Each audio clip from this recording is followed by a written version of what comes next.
하나님의 말씀을 봉독하겠습니다. 레위기 17장 10절에서 14절까지의 말씀입니다. 구약성경 172면에 있습니다. 레위기 17장 10절에서 14절까지의 말씀입니다. 이스라엘 집 사람이나 그들 중에 거류하는 거류민 중에 무슨 피든지 먹는 자가 있으면 내가 그 피를 먹는 그 사람에게는 내 얼굴을 대하여 그를 백성 중에서 끊으리니 육체의 생명은 피에 있음이라. 내가 이 피를 너희에게 주어 제단에 뿌려 너희의 생명을 위하여 속죄하게 하였나니 생명이 피에 있으므로 피가 죄를 속하느니라.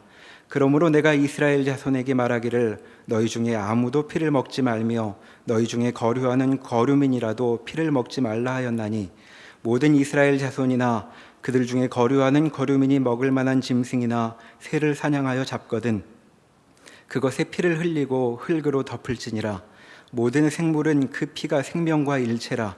그러므로 내가 이스라엘 자손에게 이르기를 너희는 어떤 육체의 피든지 먹지 말라 하였나니 모든 육체의 생명은 그것의 피인즉 그 피를 먹는 모든 자는 끊어지리라. 아멘. 레위기 17장 1절과 2절에 보면 하나님께서 모세에게 이스라엘 백성에게 명령을 전하라고 하십니다. 3절부터 그 내용이 나오는데 읽어보면 이렇습니다. 이스라엘 집의 모든 사람이 소나 어린 양이나 염소를 진영 안에서 잡든지 진영 밖에서 잡든지 먼저 회막문으로 끌고 가서 여호와의 성막 앞에서 여호와께 예물로 드리지 아니하는 자는 피 흘린 자로 여길 것이라. 그가 피를 흘렸은즉 자기 백성 중에서 끊어지리라.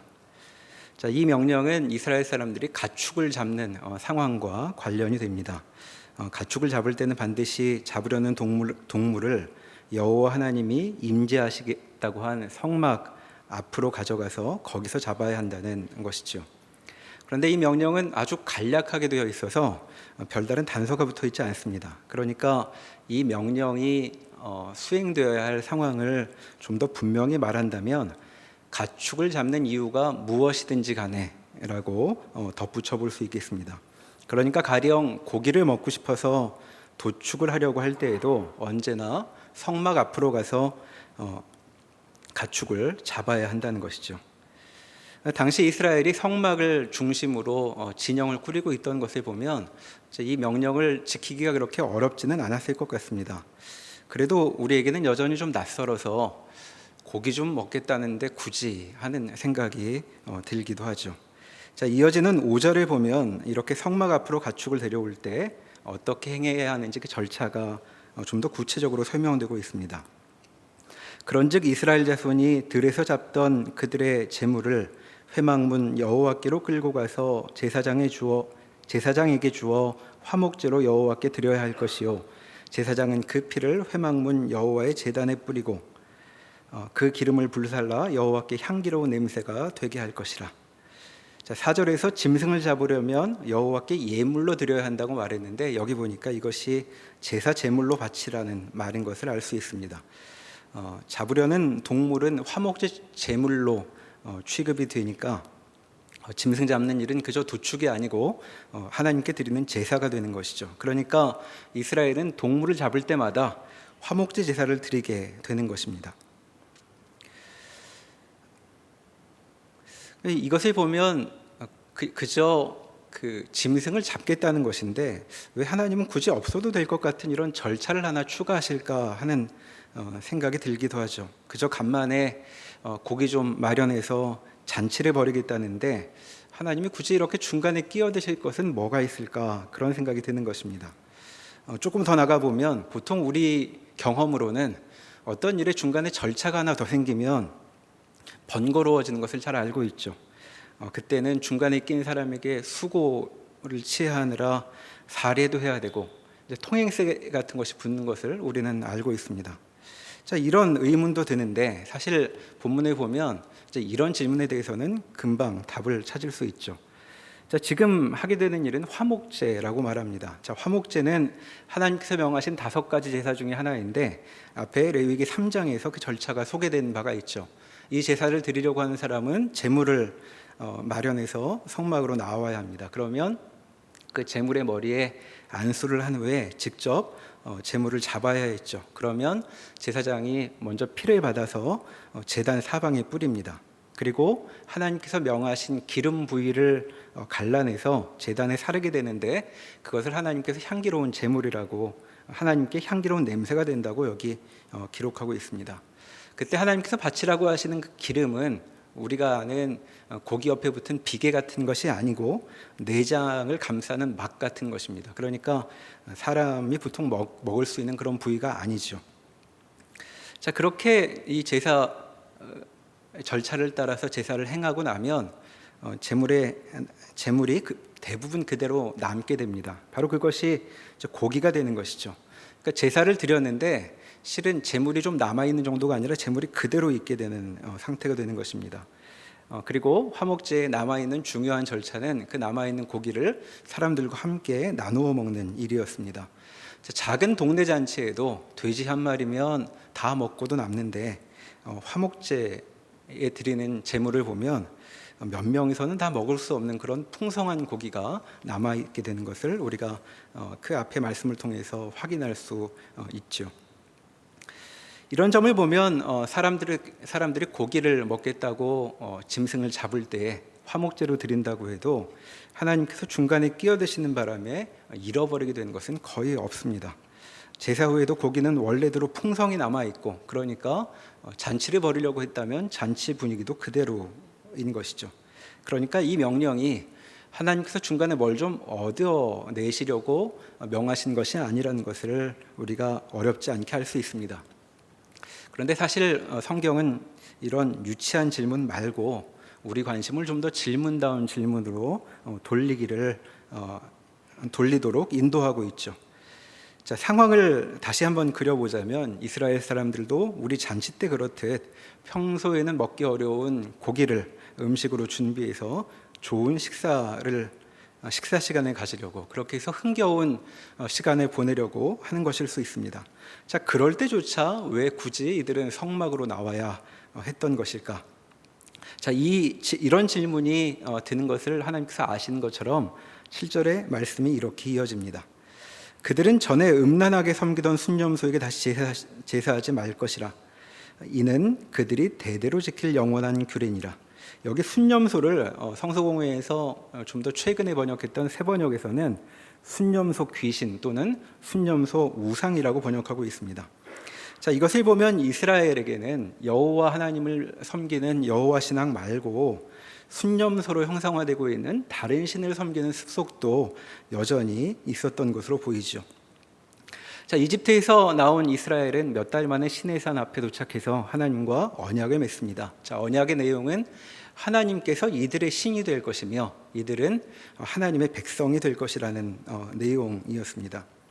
그러니까 이스라엘로서는 더는 다른 신을 섬기지 않겠다는 선언임과 동시에 이스라엘이 이제부터는 더 이상 다른 신들의 관할에서 벗어난다는 뜻을 갖고 있기도 하죠. 그러니까 하나님의 언약으로 인해서 이스라엘은 그 전까지의 삶을 청산하고, 그러니까 이제까지 살아온 삶의 습속과 단절하게 되는 것입니다.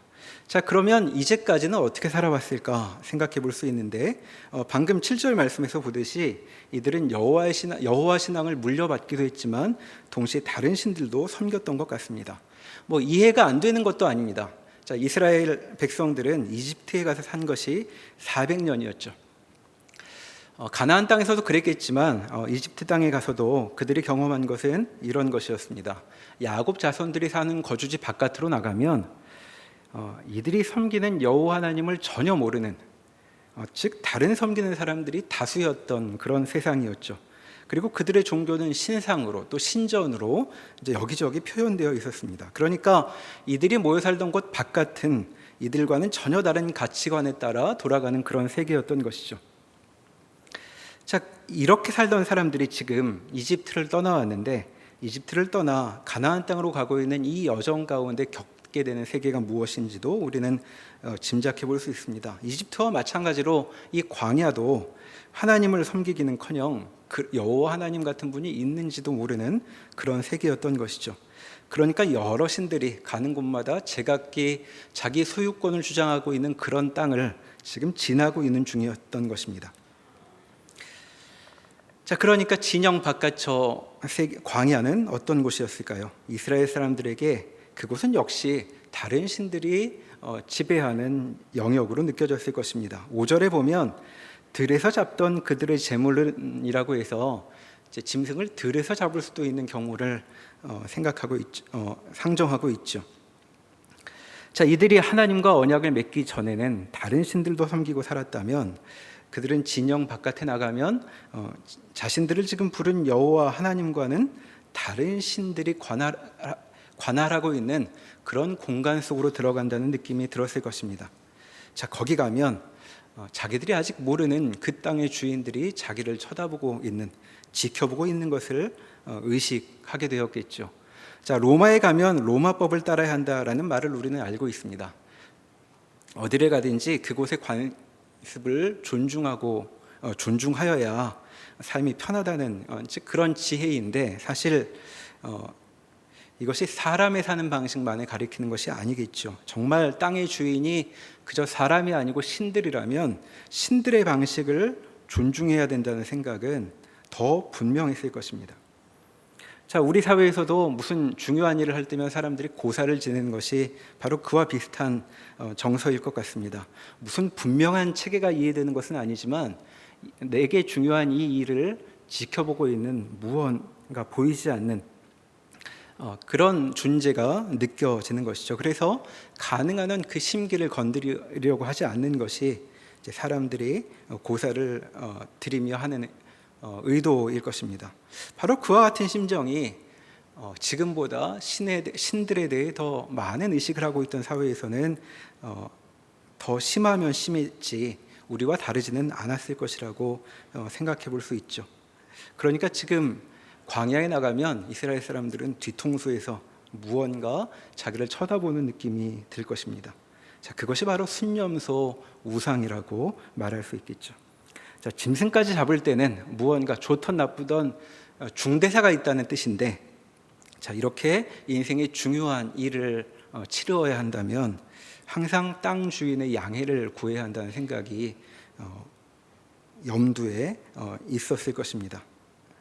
자, 그러니까 그 신들에게도 무언가 몫을 떼어주어야 애군을 피할 수 있겠구나라고 생각했을 거라가 우리가 짐작할 수 있는 것이죠. 자, 이와 같은 상황을 생각해 본다면 지금 여기서 하나님께서 이와 같은 명령을 주시겠다는 뜻이 무엇인가 좀 더 알게 됩니다. 하나님은 지금 그저 고기 반찬에 밥 좀 잘 먹겠다는 일에 관여하고 계신 것이 아니죠.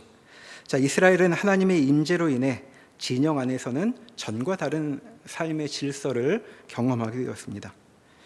자, 그런데 여기 이스라엘 사람들이 진영 바깥에서도 그와 똑같이 이전과는 다른 삶이 계속된다는 것을 하나님은 이 명령을 통해서 가르치셨던 것이죠. 그러니까 이스라엘 사람들은 더는 그 땅을 지배한다는 신을 의식하며 그들의 시선을 두려워하여 무언가를 내놓을 필요가 없었던 것입니다. 그러나 아직은 이들은 그와 같은 주의 말씀을 깨닫지 못하기에 순념소 신들은 이들에게 두려운 존재였을 것입니다. 그리고 광야로 나가기만 하면 이들의 마음을 그 신들의 방식이 옥죄었던 것이죠. 자, 바로 그와 같은 그 지점에서 하나님께서 이스라엘 사람들을 멈춰 세우고 계신 것입니다. 자, 짐승은 이들의 재산 목록 가운데 귀중품에 해당했을 텐데 하나님은 이들의 재산이 그와 같은 신들에게 넘어가는 것을 지금 막고 계신 것이죠. 그러니까 하나님의 명령은 이런 식으로 좀 달리 표현해 볼 수 있습니다. 너희는 좋은 것들은 그 작은 것 하나라도 모두가 두려워 조아린다고 하는 저 신들에게 넘길 필요가 없다라는 것이 이 명령의 뜻인 것입니다. 좋은 것들은 다 내게로 가져와라. 그러면 내가 그대로 돌려줄 것이다. 자, 이와 같은 마음이 어찌나 강하신지 4절과 9절에 거듭 강조되듯이 이 명령을 어기면 이 백성 중에서 끊어질 것이라고 말씀하고 있습니다. 그러니까 하나님께 부름받은 사람들은 이스라엘 혈통이든 아니면 그 사회에 들어와서 사는 다른 족속의 사람들 간에 누구든 다른 신들의 권리 행사를 거부해야 했던 것입니다. 특히 짐승처럼 좋은 것이라면 절대 그 어떤 신도 탐낼 수 없는 것이었죠. 자, 10계명의 10번째 계명이 이웃의 것을 탐내지 말라는 것이었습니다. 그런데 지금 여기서 하나님께서 저 사람들이 두려워하는 광야의 신들을 향해 이 10번째 계명을 선포하고 계신 것이죠. 여기에 너희가 탐낼 것은 하나도 없다. 너희의 것은 하나도 없다는 말씀이 들려지는 것입니다. 이것이 레위기 17장의 첫 번째 부분이 우리에게 들려주는 이야기죠.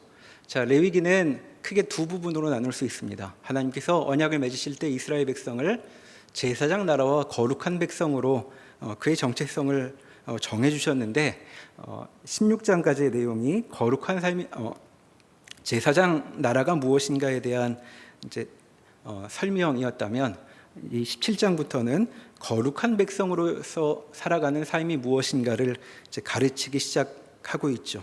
그런데 바로 그 첫 번째 답을 이처럼 우리가 확인하게 되는 것입니다.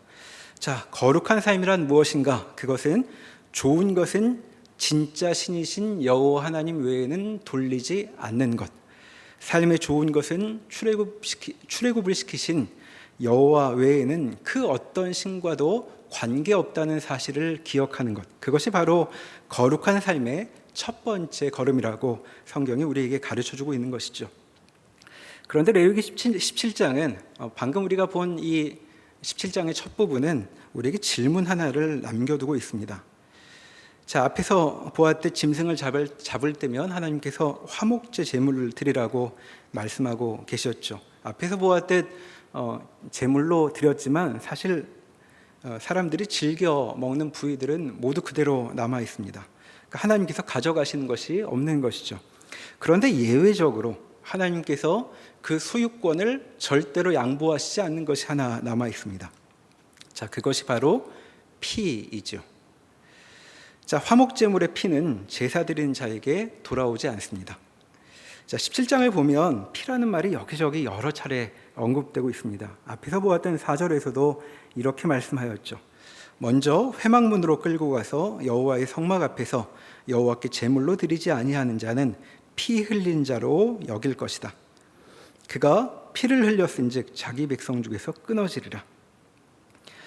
자, 잡을 짐승을 하나님께 제물로 드리지 않으면 피 흘린 자로 여긴다고 말합니다. 자, 짐승 잡으면 당연히 피가 흐르는 법인데 이게 무슨 뜻일까 묻게 되죠. 자, 역시 세번역은 이 구절을 이렇게 옮기고 있습니다. 자, 그렇게 하지 아니하면 그 짐승을 잡은 사람은 실제로 피를 흘린 것이므로 죄를 면하지 못하게 된다. 실제로 피를 흘린 것이므로 죄를 면하지 못하게 된다. 피 흘린 자를 실제로 피 흘린 것이라고 번역하고 있죠. 자, 짐승을 잡으면 당연히 피가 흐를 것인데 피가 흐르게 되면 정말로 큰 죄를 짓게 된다는 말입니다. 자, 그러면 죄를 짓지 않으려면 어떻게 해야 할까요?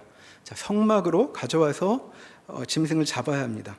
자, 그러면 피 흘린 것으로 여기지 않겠다는 뜻이 되는 것이죠. 자, 그때도 분명히 피는 흘렀을 텐데 왜 그러한가? 자, 피가 하나님의 제단에 뿌려졌기 때문입니다. 그러니까 정리하자면 피를 하나님께로 돌리면 피 흘린 죄를 짓지 않게 된다고 말할 수 있는 것이죠. 자, 이 피 흘린 자라고 번역된 이 말은 사실 우리가 아는 개념으로는 이제 살인죄를 가리키는 것입니다. 그러니까 짐승을 잡은 것인데 사람 죽인 것 같이 지금 취급되고 있는 것이죠. 자, 우리로서는 좀 낯설다고 말할 수 있겠는데, 자, 여기에는 오랜 내력이 있습니다. 창세기 9장으로 한번 가보시겠습니다.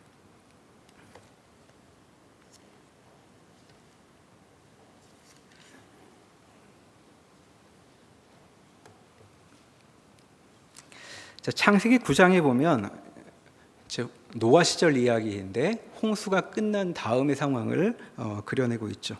자, 죄로 가득했던 세상을 하나님께서 홍수로 심판하셨습니다. 자, 시간이 흘러 이제는 세상이 잠기게 했던 물은 다 빠져나가고 방주에서 보호되던 생명체로 이제 새로운 세계가 시작이 됩니다. 자, 1절과 7절에 보면 이 새로운 세계에 하나님께서 복을 주시죠. 하나님이 노아와 그 아들들에게 복을 주시며 그들에게 이르시되 생육하고 번성하여 땅에 충만하라 하고 하십니다. 7절에서도 다시 이 말씀이 반복되어서 너희는 생육하고 번성하며 땅에 가득하여 그 중에서 번성하라 라고 말씀하고 계시죠. 여기 생육하고 번성하고 땅에 충만하게 되는 일은 하나님께서 복으로 주시게 된 것인데 여기에는 좀 사연이 있습니다. 자, 몇 장 앞으로 넘기면 6장 11절과 12절에 홍수 이전 세계가 어떠한지 요약하고 있죠. 6장 11절에서 그때 온 땅이 하나님 앞에 부패하여 포악함이 땅에 가득한지라 하나님이 보신즉 땅이 부패하였으니 이는 땅에서 모든 혈육 있는 자가 행위가 부패함이었더라.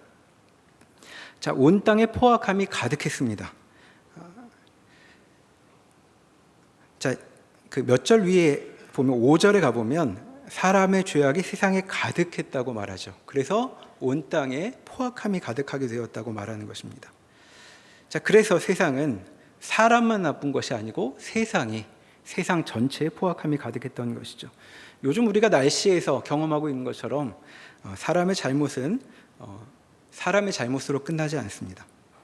세상이 잘못되죠.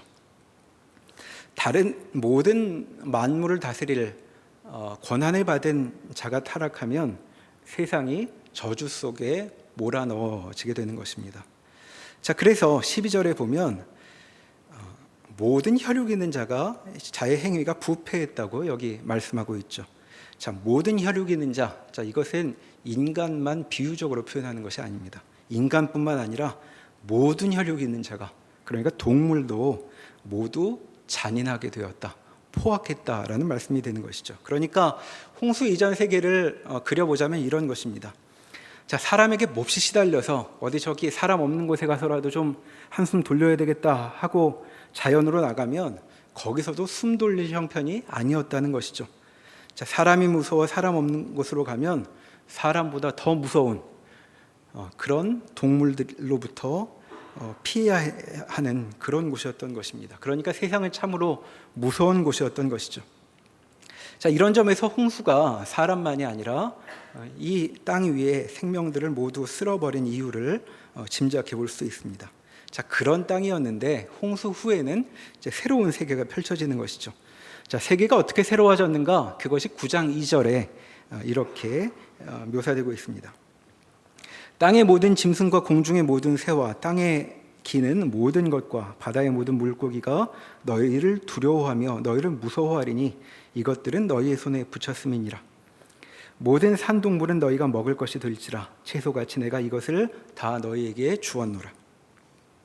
자, 이때부터 육식이 허용되는 것인데 여기 그저 육식이 허용된다는 것보다 더 큰 근본적인 변화가 이야기되고 있습니다. 그 전까지는 힘에서나 능력에서 인간을 압도했던 동물들이 이제는 사람을 두려워하고 무서워하게 되었다는 것이죠. 자, 이렇게 사람과 동물의 역전된 상황을 선언하시며 동물을 너희가 먹어도 된다 이렇게 말씀하십니다. 그런데 4절에 보면 단서가 하나 붙죠.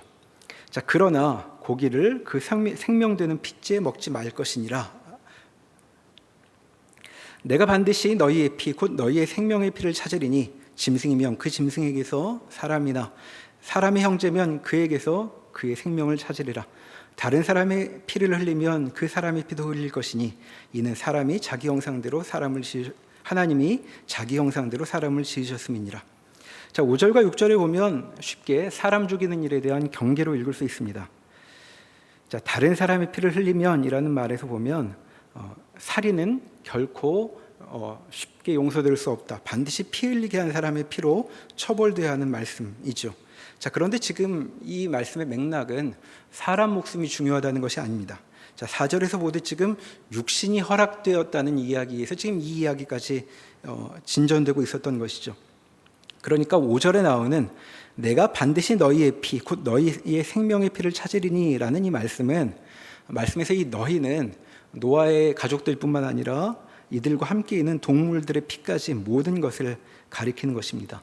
그래서 새 번역은 이 5절을 어떻게 번역했냐 하면 생명이 있는 피를 흘리게 하는 자는 내가 반드시 보복하겠다라고 하고 있습니다.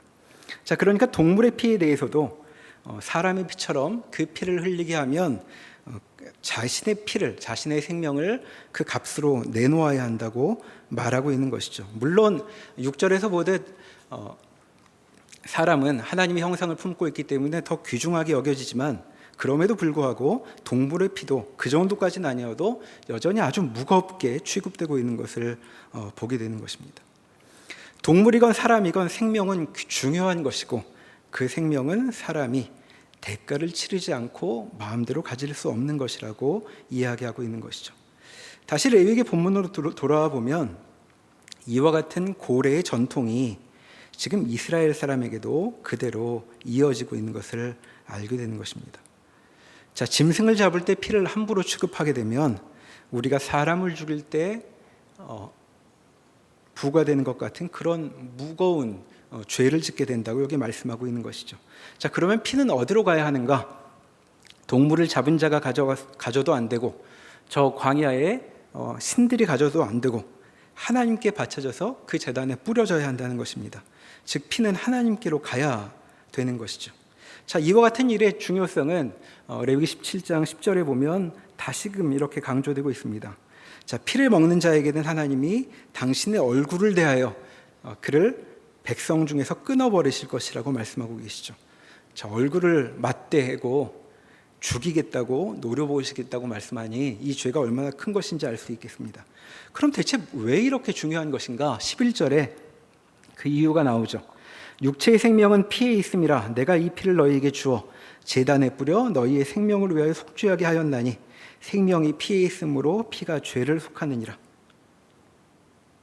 자, 육체의 생명은 피에 있다고 말하고 있습니다. 앞에서도 창세기에서도 생명의 피라고 불렀는데 피는 생명 그 자체를 뜻한 것이죠.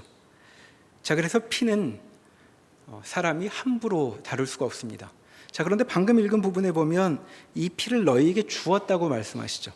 자, 피를 주면 어디에 쓰냐 하면 죄를 속하는 일에 쓴다고 말하고 있습니다. 그러니까 피의 용도는 딱 하나밖에 없는 것이죠.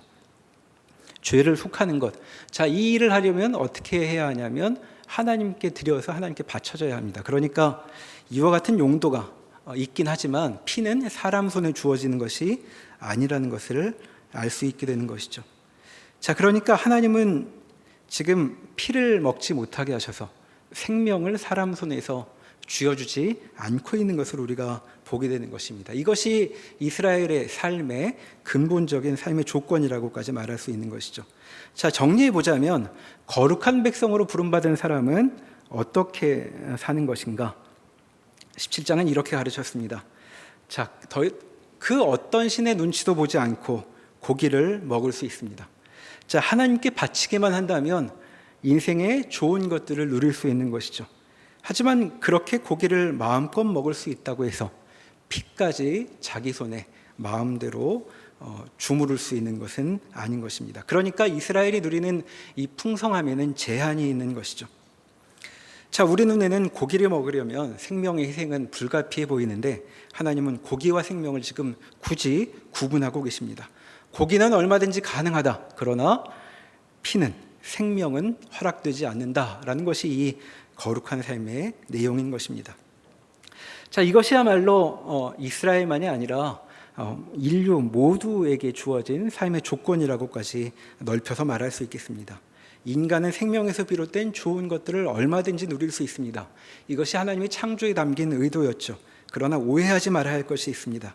그렇다고 생명도 자기 것은 아닙니다. 자기 것이 아닌 것에서 오는 좋은 것을 누릴 뿐 생명은 한 번도 자기 것일 수 없는 것이죠.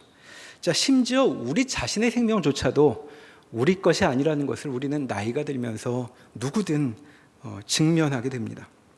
그러니까 이스라엘은 이 점을 기억해야 했던 것이죠. 피까지 먹으려고 한다면 그는 더는 이스라엘 진영에 있을 수 없습니다. 피를 먹어 감히 생명을 취하려고 한다면 그는 더는 하나님의 백성이 아니고 쫓겨날 것입니다. 이것은 바로 죽음을 의미하는 것이죠.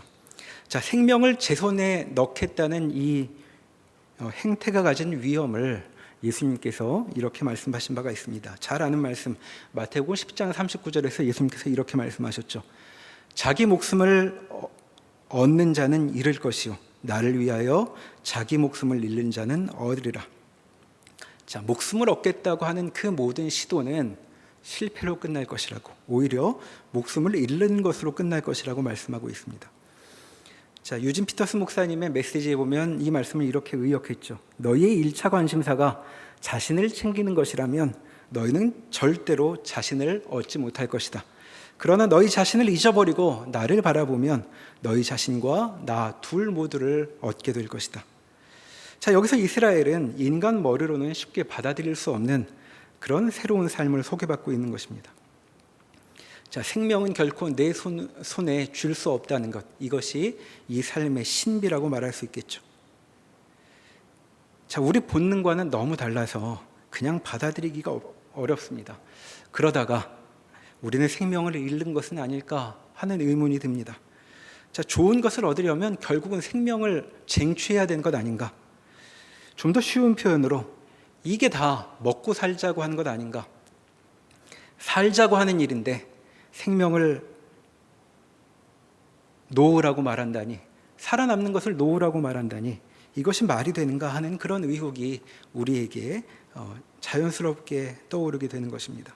그런데 예수님은 그렇게 의혹이 가득한 우리 앞에 서셔서 내 목숨을 버려라, 그것을 내 손에 내놓아라 하고 준엄하게 말씀하시면서 물러서지 않는 것이죠.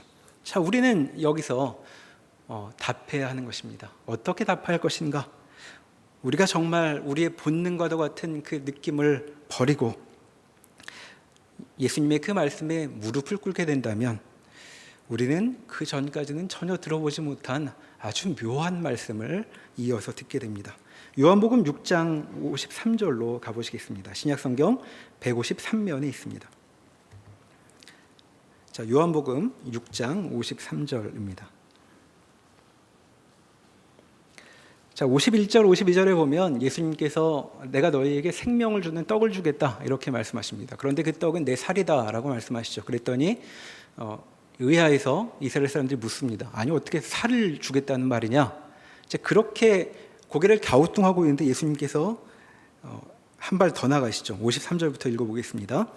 예수께서 이르시되 내가 진실로 진실로 너희에게 이르노니 인자의 살을 먹지 아니하고 인자의 피를 마시지 아니하면 너희 속에 생명이 없느니라. 내 살을 먹고 내 피를 마시는 자는 영생을 가졌고 마지막 날에 내가 그를 다시 살리리니 내 살은 참된 양식이요 내 피는 참된 음료로다. 내 살을 먹고 내 피를 마시는 자는 내 안에 거하고 나도 그의 안에 거하나니 살아계신 아버지께서 나를 보내심에 내가 아버지로 말미암아 사는 것 같이 나를 먹는 그 사람도 나로 말미암아 살리라. 자, 너무 과격한 말씀이어서 이스라엘 사람들은 어안이 벙벙했을 것입니다. 자, 피는 절대로 먹을 수 없는 것이라고 율법에서 명시적으로 가르친 지도 1500년쯤 훌쩍 지났는데 지금 예수님께서 피를 먹으라고, 내 피를 마시라고 말씀하고 있기 때문이죠. 자, 이때까지 내내 금지되었던 그 피가 여기서는 허용을 넘어서 반드시 먹어야 하는 필수적인 것으로 제시되고 있습니다. 자, 왜 먹어야 하는가? 그래야 생명을 얻을 수 있기 때문이죠. 자, 예수님께서는 사람들이 그토록 얻고 싶어 했던 그 생명을 직접 주시겠다고, 그 피를 주셔서 마시게 함으로 그 생명을 우리에게 주시겠다고 말씀하고 있습니다. 자, 레위기에서 이 피의 용도는 무엇이었는가? 죄를 속하는 것이라고 말하였죠. 자, 이것을 보면 예수님의 이 말씀에는 예수님께 스스로 이 피의 쓸모대로 죄를 속하는 일에 자신의 피를 쓸 것을 이미 담고 있는 내용이기도 합니다. 자, 그런데 그 말씀으로 나아가기 전에 먼저 기억해야 할 점이 있는 것이죠. 오늘 레위기 17장에 말하고 있는 것처럼 그 피는 하나님이 쓰셔야 되는 것입니다. 사람에게 주어져 있는 것이 아니죠. 하나님께서 제대로 사용하실 때에만 그 생명이 정말 생명답게 우리에게도 주어질 수 있는 것입니다. 자, 그러나 거기까지 나아가기 전에 먼저 이스라엘 백성이 기억해야 할 것이 있었죠. 그것은 생명은 자기들 수중에 있지 않다는 것입니다. 언제나 피는 하나님만 가지실 수 있는 것입니다. 그분만이 피를 피답게, 생명을 생명답게 사용하실 수 있는 것이죠. 자, 예수님의 말씀대로 자신의 생명을 하나님께 드리는 자만이 살게 될 것입니다. 생명이 죽게 있다는 것을 인정함으로 이 거룩한 삶은 그 걸음을 시작하게 된다는 것을 오늘 다시금 기억하게 되길 바랍니다. 우리의 생명이 죽게 넘겨질 때 우리는 비로소 인생을 시작하게 된다는 이 말씀 앞에 순종하는 우리 모두가 되기를 바랍니다. 기도하겠습니다. 하나님께서 우리에게 명하시는 것들은 우리 머리로는 다 이해하기 어려운 신비한 내용을 담고 있습니다. 좋은 것을 주겠다고 마음껏 누리도록 주겠다고 하시면서도 우리가 정말 가지고 싶어하는 그 생명은 주님의 손에 있어야 한다고 말씀하십니다. 하나님께 좋은 것을 바라며 사는 저희들, 생명까지 얻어 하나님으로부터 독립하는 것이 우리의 신앙의 목표가 아니라는 것 다시금 기억하게 해주십시오. 생명은 주님만 주실 수 있는 것이니 저희의 생명을 도모하며 이 세상을 탕진하지 않게 하여 주시고, 주님께 우리를 드림으로 주님께서 우리에게 허락하신 거룩한 삶을 보다 본격적으로 제대로 살아가는 저희가 되도록 저희 마음을 인도하여 주시옵소서. 예수님의 이름으로 기도합니다. 아멘.